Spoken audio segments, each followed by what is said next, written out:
Hey all, இன்றைக்கி சிம்பிளாக ஒரு குலாப் ஜாமுன் எப்படி பண்ணுறதுன்னு பார்க்கலாம். குலாப் ஜாமுன் அப்படின்னு சொல்லும் போதே நமக்கு குழந்தைகள் தான் ஞாபகத்துக்கு வரும். சின்ன குழந்தைலேருந்து 60 வயசு குழந்தைகள் வரைக்கும் எல்லாருக்குமே குலாப் ஜாமுன் பிடிக்காதவங்க இருக்கிறதா சரித்திரமே கிடையாதுங்க.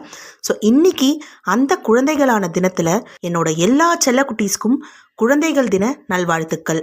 எல்லா குட்டீஸும் பெரியவங்க கிட்டேருந்து என்னென்னலாம் நல்ல விஷயங்கள் கற்றுக்க முடியுமோ அதை கற்றுக்கிட்டு நல் ஒழுக்கமாய் வளர உங்கள் எல்லாருக்குமே என்னுடைய வாழ்த்துக்கள்.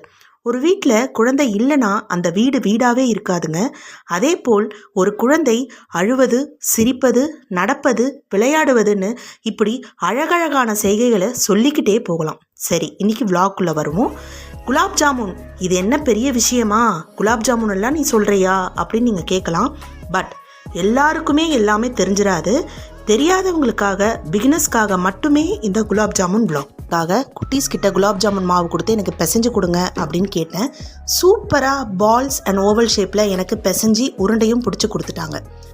ஒரு பேனில் சன்ஃப்ளவர் ஆயில் ஊற்றிட்டு அதில் இந்த பிடிச்சி வச்சுருக்க பால்ஸை ஒன்று ஒன்றா போட்டு டீப் ஃப்ரை பண்ணி எடுக்கணுங்க. Side by side sugar syrup, அதாவது 2 கப் சர்க்கரைக்கு நான் 1 கப் தண்ணி அளவு எடுத்திருக்கேன்.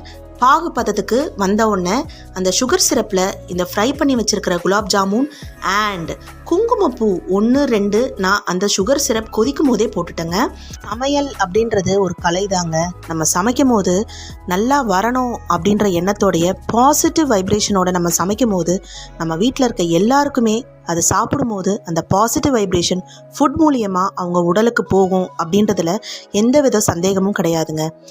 சமைக்கும் போது நம்ம கவனம் எல்லாமே சமைக்கிறதுல தான் இருக்கணுமே தவிர, ஆனால் நம்மளையும் மீறி நம்ம கவனம் வெளி உலகத்துக்கும் போக தான் செய்யுது. இது சொல்கிறது ஈஸியாக இருக்கும், ஆனால் நடைமுறையில் இது சாத்தியமா அப்படின்னு கேட்டால் 50-50 அப்படின்னே சொல்லலாம். பிஃபோர் அண்ட் ஆஃப்டர் மேரேஜ் இந்த சமையலில் பார்த்திங்கன்னா, பிஃபோர் மேரேஜ் கற்றுக்கணும் அப்படின்னு நமக்கு எல்லாரும் ஒரு படப்படப்பை ஏற்படுத்தி விட்டுருப்பாங்க இந்த கல்யாணத்தப்போ.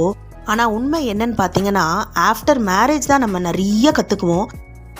ஆனால் இப்போ இருக்கிற காலகட்டத்தில் குட்டீஸுக்குமே சிம்பிள் சமையல்கள் நம்ம சொல்லிக் கொடுக்கறது மிகவும் அவசியமாக இருக்குங்க. அது ஆண் பிள்ளையாக இருந்தாலும் சரி, பெண் பிள்ளையாக இருந்தாலும் சரி. இன்றைய காலகட்டத்திலையும் இனிமேல் வரப்போகிற காலகட்டத்திலையும் ஆண் பெண் அப்படின்ற பாகுபாடு பிள்ளைகளுக்குள்ளே இல்லாமல் நம்ம வளர்க்குறது மிக மிக அவசியமாக இருக்குது.